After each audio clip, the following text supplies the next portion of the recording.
Hi! In front of me is Vivo Y22S, and today I would like to show you how you can switch on or off automatic screen rotation on this Vivo. Firstly, open Tab menu and look for Auto Rotate shortcut. When you find it, click on it. As you can see, mine is now gray.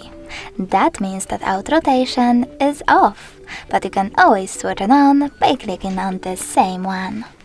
If you wish to, you can go into settings instead, scroll down and click on display and brightness.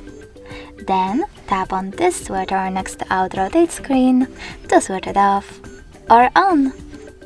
Thanks so much for watching. If you enjoyed this video, leave a like, comment and subscribe. Bye!